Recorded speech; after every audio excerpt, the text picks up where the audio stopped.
want you to imagine two young brothers, one's 9, one's 11, and these boys live in a small town not far from a beautiful lake in the Middle East. And they live a long time ago. This story is set in the ancient world. And today, it's a day a bit like today in London. It's a beautiful, warm, sunny afternoon. And they spend the afternoon messing around in the lake, diving off the rocks, swimming, trying to catch little fish with a little net. And they're having a great time. They've even packed some food. So at 3 p.m. they tuck into a small loaf of bread and they chew happily away as their clothes dry on the rocks. And now, though they've had enough of swimming, they've sort of worn themselves out. And they discuss how they're going to entertain themselves for the rest of the day. And just then, the oldest one, we'll call him Rufus, he looks inquisitively up the shore. And a little smile crosses his face. And he says, you know what we could do? We could go and see if we can spot Legion. We could go and hunt for Legion's hideout. And his little brother looks at him shocked because they've done naughty things before. They've thrown stones at Roman soldiers. They've played juvenile pranks around the town. One time they let a pig out in a temple. That was got in big trouble for that. But to go and brush shoulders with the freak, the thing that lived down by the rocks, well, that was dangerous. It was disobedient because their parents had told them not to, but it was also very dangerous because the thing that lived in those caves was out of control. The thing that lived in those caves, it said, was violent. They'd only been babies when this thing used to be a man. He was a simple man who lived in their town, but they all knew the story growing up in that town. This man had worked as a tanner on the edge of the town. Now, tanner is someone who takes animal skins and treats them and makes leather and hides out of them. But this tanner, who lived on the edge of town, he'd begun visiting a local witch. He desperately wanted to succeed in his business. He wanted to be rich, so he did a deal with this witch who cast spells so that he might succeed financially. He'd also paid to have curses put on people, put on his competitors. Part of that ceremony involved eating various parts of various strange animals, smoking various plants, drinking odd potions. And the witch had told him that this would bring him and the spirit realm into closer connection, and the spirit realm would do things on his behalf. She got him to chant different verses and ancient sayings and sacrifice to local and foreign gods. But as time went on, it seemed to everyone in the town that it was the tanner who grew more and more cursed. He became the cursed one. He became more angry, more unreasonable. He was paranoid. He insisted that everyone in the town had it in for him. And he would make wild accusations. And those closest to him were the worst affected. He would accuse his friends and his family of treachery, of scheming against him.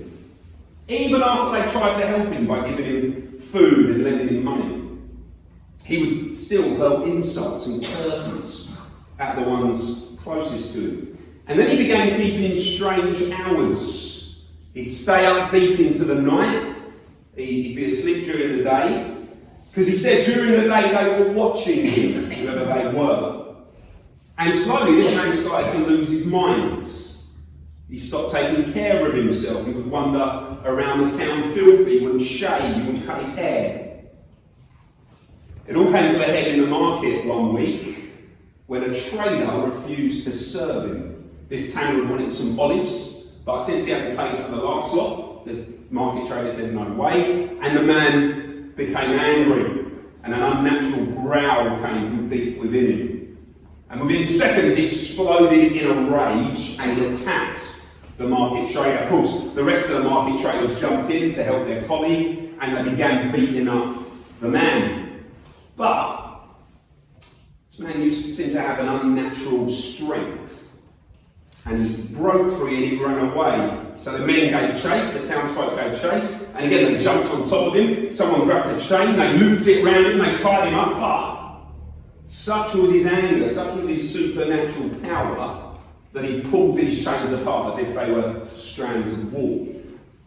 The madman wriggled free again, and he ran out of town. And from that point on, he was exiled from his own village. Every time he tried to return, the villagers would try and beat him with sticks and capture him. They always managed to break free. And so for the last 7 or 8 years, this man had made his home by the lake near the tombs. He'd become the local bogeyman. If you kids don't behave, well, Legion will come in the night and it will take you away, parents would say. Don't go near those cliffs, because if you do, Legion will grab you and he'll chew your bones and he'll suck your blood. So Rufus and his younger brother, like all the kids in the town, have been brought up on these stories, this legend about this guy who lived in the caves. So these two brothers were terrified, but at the same time, like moths to a flame, they were curious to see if they could get a glimpse of the monster.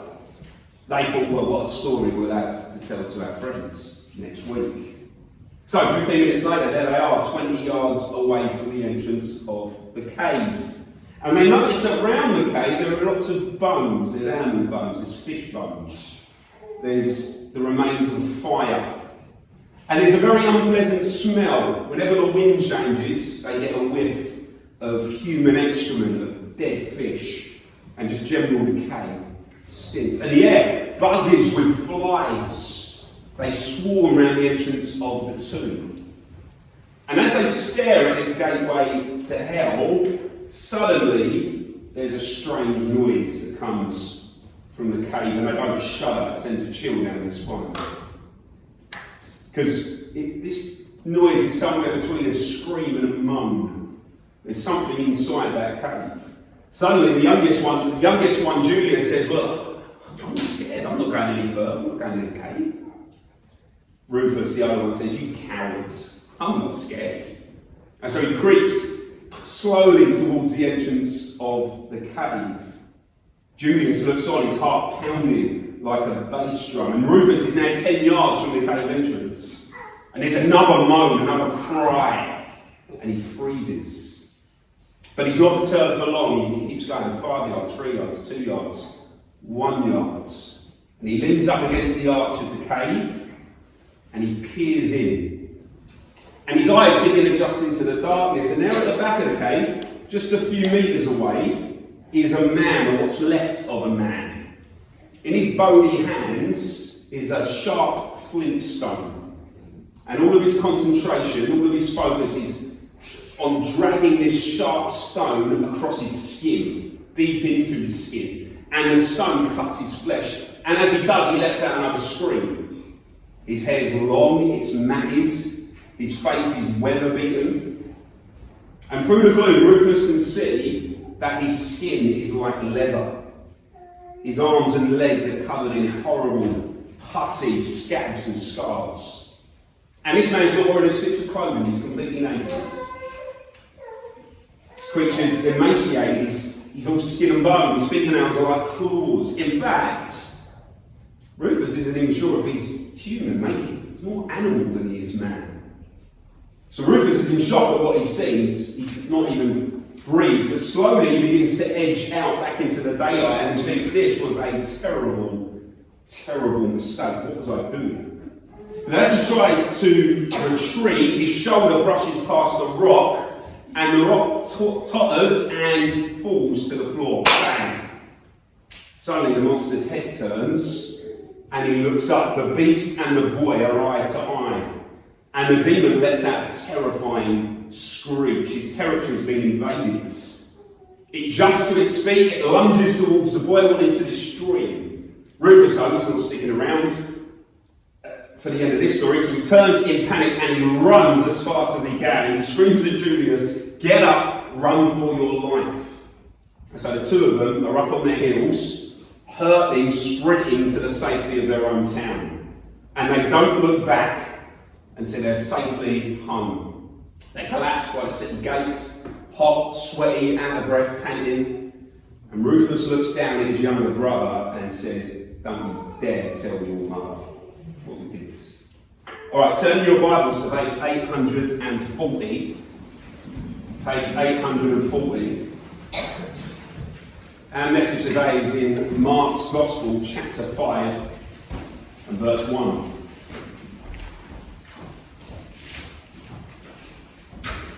Mark 5, verse 1.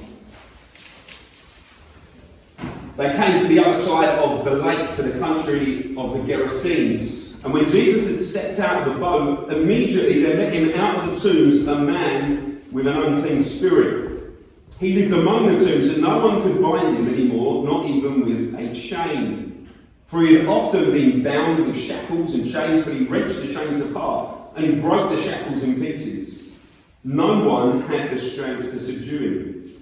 Night and day among the tombs and on the mountains, he was always crying out and cutting himself with stones. And when he saw Jesus from afar, he ran and fell down before him. And crying out with a loud voice, he said, "What have you got to do with me, Jesus, Son of the Most High God? I adjure you by God, do not torment me." For Jesus was saying to him, "Come out of the man, you unclean spirit." And Jesus asked him, "What is your name?" He replied, "My name is Legion, for we are many." And he begged him earnestly not to send them out of the country. Now a great herd of pigs was feeding there on the hillside, and they begged him, saying, "Send us to the pigs, let us enter them." So he gave them permission. And the unclean spirits came out and entered the pigs, and the herd, numbering about 2,000, rushed down the steep bank into the sea and drowned in the sea. The herdsmen fled and told it in the city and in the country. And people came to see what it was that had happened. And they came to Jesus and saw the demon-possessed man, the one who had had the legion, sitting there, clothed, and in his right mind. And they were afraid. And those who had seen it described to them what had happened to the demon-possessed man and to the pigs. And they began to beg Jesus to depart from their region. As he was getting into the boat, the man who had been possessed with demons begged him that he might be with him. And he did not permit him, but said to him, "Go home to your friends and tell them how much the Lord has done for you, and how he has had mercy on you." And he went away and began to proclaim in the Decapolis how much Jesus had done for him. And everyone marvelled. Amen. We're in Mark's Gospel on Sunday mornings, aren't we? And remember last week we saw that in this section Mark starts telling us about 4 miracles that Jesus performs. And Jesus performs these miracles to tell us who he really is. Who is Jesus? Well, he is the supreme King of Israel. That's the title of these sermons, the King's Supremacy. And last week we saw, didn't we, the King's supremacy over nature. Jesus calms the storm, and he removes the fear of death from his disciples. So this week we're going to consider the King's supremacy over Satan, over wickedness. So we've got another well-known story here, a true story. A true story with a really powerful message for our world. So we're going to deal with it simply in 3 headings. Heading number 1, in Satan's grip. We imagined this legion, didn't we, in that story just then, this guy. And then we met him in Scripture. Now we don't know precisely how this man ended up living in the tombs, naked and out of his mind. We don't know, we're not told. But what we do get from Scripture is a tiny hint that reveals something startling. So look down at verse 19. Look what Jesus ends up saying to them. "Go home to your friends and tell them how much the Lord has done for you and how he has had mercy on you." Do you see the word mercy there? It's Jesus telling us something important. What's he telling us? Well, maybe this will come as a surprise, but this man deserved to be where he was. A judge shows mercy to a guilty person, doesn't he? So Jesus says, "I've shown you mercy. You didn't deserve to be freed from where you were. You didn't deserve to be rescued. You were actively involved in your own possession. But I showed you mercy. So we get a very clear hint early on that this man was not an innocent bystander in his situation. That's how Hollywood movies want us to think about devil possession, isn't it? So, Hollywood movies, little Mary's playing by the old grandfather clock in a haunted house. Suddenly, woo, out of the house comes some nefarious spirits and she's possessed. And she starts foaming at the mouth or whatever. We'll lose the idea of demon possession from Hollywood. It's not helpful, it's not true. People have to invite Satan in. And that's what this man must have done. All that aside though, we do see the devastating effect that being in Satan's grip has on the individual. This man has somehow invited thousands of evil spirits into his heart, into his mind. Verse 9, he replies, "My name is Legion, for we are many." The point Mark's trying to make here is that this man is saturated with wickedness. He's given in to every evil impulse that's ever come his way, and now he's completely enslaved to darkness. Satan has him in his grip. So we've got 5 outcomes of a person when they're in Satan's grip. 5 things that happen to someone. Number 1, Satan's grip leaves people dirty, doesn't it? This man has been isolated, he's been exiled from his community. And where's he living? Well, verse 3, we find out he's in filth. He's living with the dead. He's living among the tombs. So think about that. Every few weeks, a local villager dies. And there's a funeral. And they bring that rotten corpse to Legion's house, Legion's neighbourhood. And he lives amongst the smell of decomposing flesh. And he sees the insects crawling over the grave clothes, laying their eggs in the corpses. And he himself is filthy, isn't he? He doesn't wash. He's lost his mind. That's what Satan does to people. He removes reason and he leaves people in their filth. You see this most clearly with alcoholics and drug addicts, don't you? People who are so gripped by addiction that they no longer see the importance of taking care of themselves. They don't wash their bodies, they don't wash their clothes, they don't cut their nails. Why? Well, because they're in Satan's grip. They're only thinking about their next drink or their next injection. But it's not just the addict, is it? Satan's got 1,001 ways of leaving people in their own filth. The young woman who wakes up hungover in a stranger's bed. The night before it all seems so romantic and fun and wild. But now in the cold morning light, well, she feels used. She feels dirty. She feels cheap. Now that the Prosecco's worn off, well, she just feels sick. Every inch of her body she feels has been contaminated by this stranger, and she can smell him on her. All the things she read online about being empowered and in control, well, it doesn't feel like that now. And Casanova, well, he's trying to hurry her out of his flat because it's all just embarrassing. Satan's grip starts off light, doesn't it? But his claws go in and they leave a human being feeling dirty. Secondly, Satan's grip leaves people desolate. That is empty, lonely. This man had no one to talk to apart from the voices he heard in his own head. Sometimes those voices were pleasant, but often they were terrifying.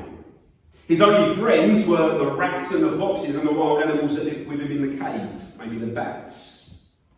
And he lived amongst these tombs on his own. People were so terrified of him, they kept away. Well, Satan, if you keep giving in to him, he leaves people sad and lonely. Did you realise that? Think of the married man, beautiful wife who was known and loved for 20 years, 2 beautiful children, a boy and a girl, a nice little house in Beckenham maybe, a couple of cars, a dog, trampoline in the back garden. He spent years building himself the perfect little home. But Satan gets his claws in.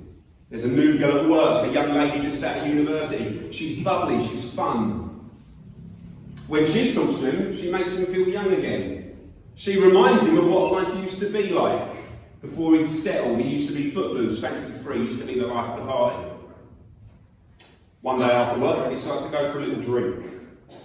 One thing leads to another, and an affair starts. And he manages to keep this exciting, new, passionate relationship a secret for nearly a whole year. He gets a real kick out of the tension, out of all the sneaking around, out of the clandestine nature of the whole thing. But one day in early December, he makes a mistake. And he leaves his second phone, his secret phone, in the door of his car. And while his wife is searching for her purse, she finds his second phone and it all comes out. Everything is exposed. And this man spends Christmas not with his children, opening presents and enjoying Christmas movies. Not even with his mistress, because since this all came out, she's been labelled a home wrecker and she don't want to know him, it's all fizzled out. No, he spends Christmas alone in a Premier Inn next to a dual carriageway, drinking whiskey with a Tesco meal deal and feeling sorry for himself. That's what Satan does to human beings when they let him in. He offers fun and excitement and passion, but it's an empty offer, isn't it? And it results in desolation, emptiness, loneliness. Thirdly, Satan's grip makes people disorderly, ungovernable, uncontrollable. So look at verse 3, look what it says about this man. He lived among the tombs, and no one could bind him anymore, not even with a chain. For he'd often been bound with shackles and chains, but he wrenched the chains apart, and he broke the shackles in pieces. No one had the strength to subdue him. Think, what would have happened had they been able to subdue this man and control him? Well, at the very least, the townsfolk could have made an attempt to treat him, couldn't they? They would have fed him proper food. They would have stopped him cutting himself.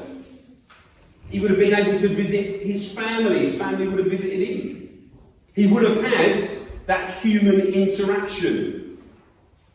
If he'd been able to be bound, it would have been better for him. But this man is out of control. He's hearing voices, and the voices are saying, well, you know best. You can get yourself better. You don't need their help. They're trying to destroy you. Don't allow yourself to be controlled by them.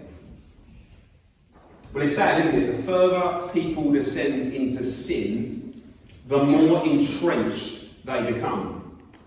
And it's harder and harder for other people to restrain them. How many rich kids have been sent to rehab by their parents only for them to break out and escape?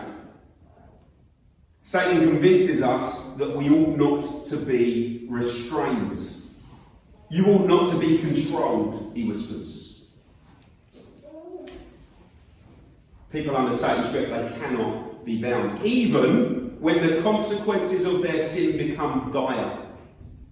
You'll go to the hospital sometimes, won't you? You'll be outside the cancer ward. What do you see? 2 to 3 patients, they're in their hospital gowns. Some have even got oxygen cans, and what are they doing? Smoking another cigarette. Uncontrollable. Why don't you stop? Look where you are. What does Satan say? You can't buy me with your rules. Think of young men and women addicted to pornography. Sometimes this addiction becomes so rife that it ruins their relationships. It ruins marriages. But what does Satan whisper? Well, you just can't help it. You have to do this. You can't resist. You can't control yourself. And you cannot be bound. You shouldn't be bound. Satan shakes off the metaphorical chains of control that would do a sinner good. He will not allow those in his grip to break free. He will not allow those in his grip to be helped. Satan's grip leaves people desperate, leaves them in agony, leaves them in pain, leaves them full of regret. Verse 1, they came to the other side of the sea, to the country of the Gerasenes, and when Jesus had stepped out of the boat, immediately there met him out of the tombs a man with an unclean spirit. Night and day among the tombs and on the mountains, he was always crying out and cutting himself with stones. I don't think there's a sadder verse in Mark's Gospel than this one. This man has no relief, does he? Night and day, he's crying out in pain. He's cold, he's lonely, he's hungry. Why is he cutting himself? Well, he's punishing himself, isn't he? He blames himself for his situation. And it's one of the few things he has left that make him feel human. Now that might sound strange, but think about it. He's living like an animal, but animals don't self-harm, do they? So yeah, he says, I feel pain, but at least I'm in control of the pain. At least I'm a human being. I've still got some agency. And maybe if I injure myself enough, all these spirits might leave me alone. All the while inside, the demons are laughing at him as he slowly destroys the image of God in himself, wrecking the body that God so wonderfully designed for him. All the examples I've given so far, they all end in tears, don't they? The tears of the lonely, divorced, middle-aged man in that Premier Inn. The cries of the cold addicts curled up on a dirty mattress in a drug's den. The pitiful sobs of the 20-something girl in the shower as she tries to wash off the memory of the night before. The weeping of the smoker as they look down where their leg used to be, now that it's been amputated. The sinking feeling of the schmuck in the betting shop as his horse comes in second instead of first. Sin always ends in sadness and sorrow. It always ends in tears. It always ends in regret. And that's the demon's trick, isn't it? Big promises that end in tears. Finally then, what is Satan's goal for humanity? What's his goal for creation? Well, those in Satan's grip are rushing to their own destruction. Let's deal with tricky verses. Verses 11 to 13. We'll look more closely at Jesus' interaction with this man in a few minutes, but look where the demons end up. Verse 11. Now a great herd of pigs was feeding there on the hillside. And they begged him, saying, send us to the pigs, let's enter them. So he gave them permission. And the unclean spirits came out and entered the pigs, and the herd, numbering about 2,000, rushed down the steep bank into the sea and were drowned in the sea. Now, most of us know by now that the sea in Scripture is a picture, a metaphor of death, of chaos. And so the demons are showing us what their ultimate aim for the universe is, what their ultimate aim for creation is. They want to destroy things permanently. They want to undo the order that God has brought to the cosmos. So these pigs, these swine, as soon as they're tormented by the demons, that they run off the side of this cliff to their deaths. This is Satan's goal for all human beings. He wants to speed up their demise. And of course, as he speeds up people's demise, what's he doing? Well, he's rushing them to judgment. God's given human beings a lifespan of about 70 years, hasn't he? So if you take reasonable care of yourself, on average you could live till you're 70. God's justice and judgment is delayed. He gives people 7 decades to reach out and find him and call out to Jesus to be saved. But of course for Satan that's too long, isn't it? Satan hates human beings because we are made in the image of God. We are God's image bearers. And Satan hates God. And so he wants to destroy us because God's image is in us. So he's behind the latest craze of healthy young girls sawing off their breasts because they've been told they can be men. He loves it when grown men put on lipstick and high heels in an attempt to break down the scientific boundaries that God has set for them.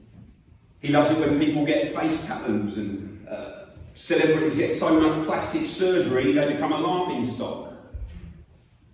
Satan rejoices when middle-class kids at boarding school do their first line of coke. Because by the time they're 20, they've moved on to heroin, and by the time they're 40, they're dead. Satan rejoices when teenage girls self-harm. He rejoices when the 50-year-old accountant throws himself off a bridge because he's depressed. Satan hates it when human beings reflect the good image of God. And he does everything in his power to destroy us. Satan and his agents want to rush people to judgment. That's why he goes to great lengths to entrap people in drugs and alcohol and sex and gluttony and 101 other things that lead to a premature death. He wants to speed up the rate at which people go to hell. Even better if he can leave a person in a living hell before they even die. That's where this guy ends up, isn't it? He's not in spiritual hell yet, he's not reached hell, but he may as well be. He's in darkness, he's wailing, he's in pain, he's isolated, he can find no relief. He's in hell's waiting room, he's watching the trailer before the main event starts. Okay, that's hard, pretty scary, pretty depressing sermon, right? Who can deliver us from the grip of demons? Who can save the world from chaos? Who can drive out the forces of darkness? Well, cast your mind back to what we heard a few weeks ago. Jesus told a parable to the Pharisees, didn't he? Remember what he said? They accused Jesus of being in cahoots with Satan. They said the reason you can cast out demons is because you're king of the demons, you're Beelzebub. What had Jesus said? We'll turn back to Mark 3, verse 24. Mark 3, verse 24.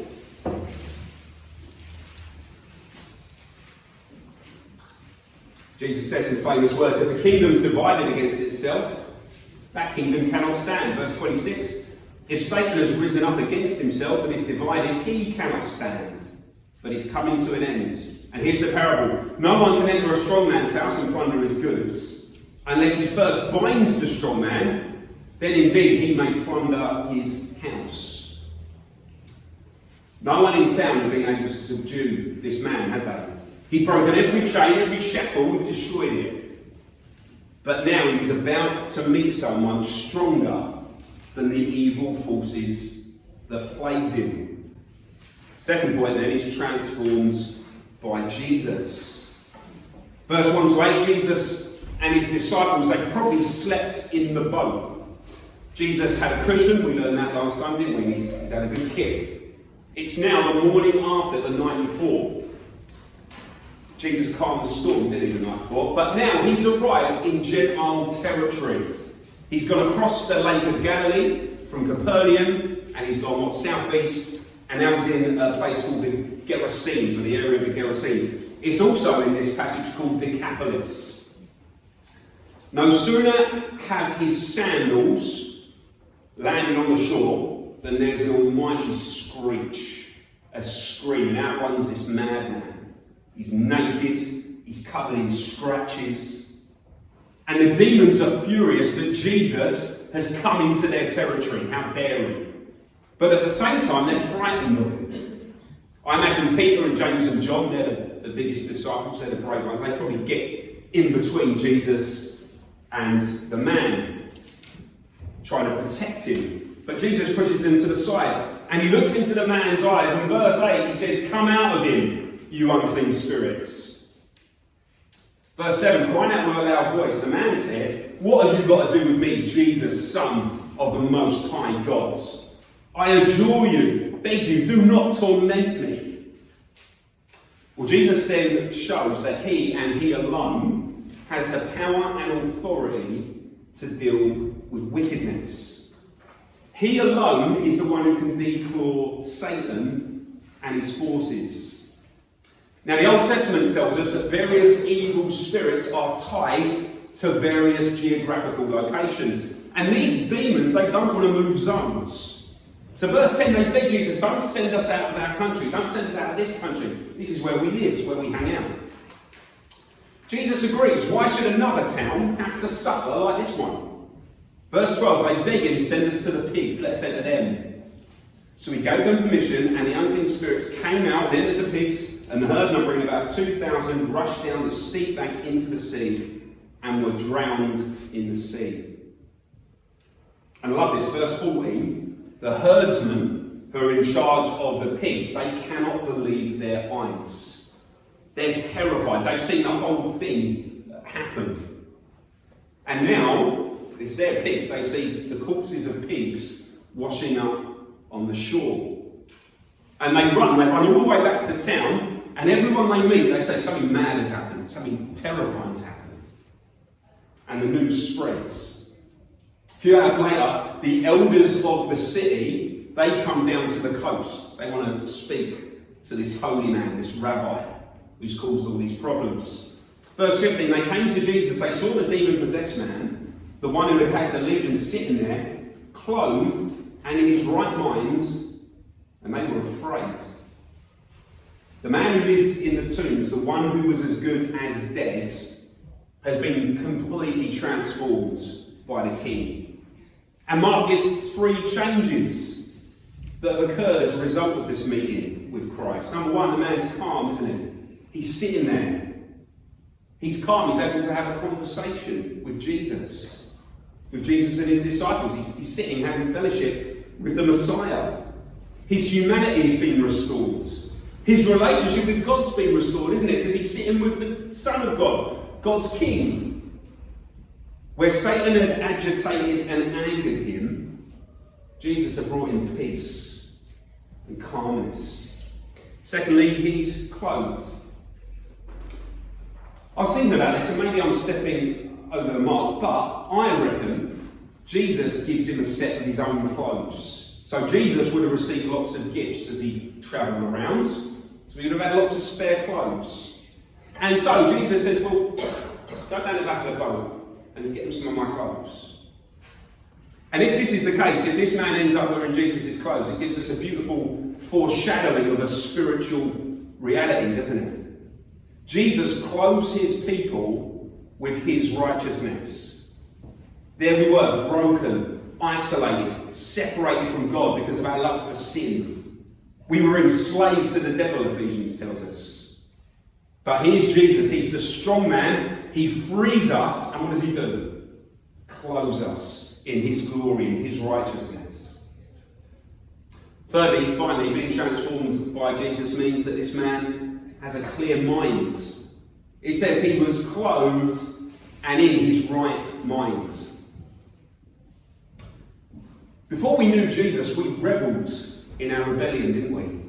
Like pigs, we roll around in our own filth. Pigs love the muck. You ever see a pig? They're never happy when they're just sitting in mud. They love it. That's what we were like. We were proud of ourselves. We were proud of our sin. And people, if they're in Satan's grip, they're proud of their sin. They wallow in it. But as we've seen this morning, to wallow in your disobedience, to revel in your rebellion, means that you must be out of your mind. Because sin ends in misery and disaster, and ultimately it takes people to hell. In fact, remember what Paul tells us about the unsaved in Ephesians 2. He says, now this I say and testify in the Lord, that you must no longer walk as the Gentiles, no longer walk as you did before you were saved. They walk in the futility of their minds. They are darkened in their understanding. Before we knew Jesus, before we were dragged into the light, our thinking was warped. We loved our sin, we loved our wickedness. But Jesus restores the sinner's mind. He gives us clarity. If you're a Christian, you know why you're here. You know where you've come from. You know where you're going. Do you have that clarity then? Or are you still living in the cold darkness of your own rebellion? You think you know best. You want to hold on to your sin. To close then, notice the stark contrast in the two reactions to what's happened. Two responses. Verse 16, those who'd seen it described to the city officials what had happened to the demon-possessed man and to the pigs. And they began to beg Jesus to depart from their region. That sounds familiar, doesn't it? What the demon-possessed man said to Jesus. He said, leave us alone. We don't want anything to do with you. Leave us alone. And they begged Jesus not to send them out of their country. Well, here's a scary thing. Here are more of Satan's agents insisting that Jesus leave them alone. It's easy, isn't it, for us to highlight other people's demons. It's easy to spot those who've been totally given over to satanic forces. The prostitute, the drug addict, the wife beater. We're good at that at church. We can see other people's demons a mile off. But the problem is that most people in the world have no idea that Satan has got his claws into them. These men didn't know it. These men didn't know that they were in exactly the same position as Legion. And so Legion's words come out of their mouths. Jesus, go away, we don't want you. What have we got to do with you? We don't need your salvation. Is that how you're going to leave this building this morning? Oh, you're thankful you're not the prostitute or the addict or the bum living on the street. And it's great that Jesus can transform people like that. You've heard stories how Jesus transforms those sorts of people. That's great. But Jesus, what have you got to do with me? Contrast that to the love that the healed man now shows Jesus. Verse 18, as he was getting into the boat, the man who'd been possessed with demons begged him that he might be with him. Don't go, stay with me, Lord. Stay with me and teach me. And love me and make my life even better. Jesus didn't permit him, but he said, go home to your friends and tell them how much the Lord has done for you and how he has had mercy on you. And he went away and began to proclaim in the Decapolis how much Jesus had done for him. And everyone marvelled. One set of people reject the king, but one man obeys the king. And he sets off around the Decapolis. Now, Deca, meaning 10, and polis, meaning city.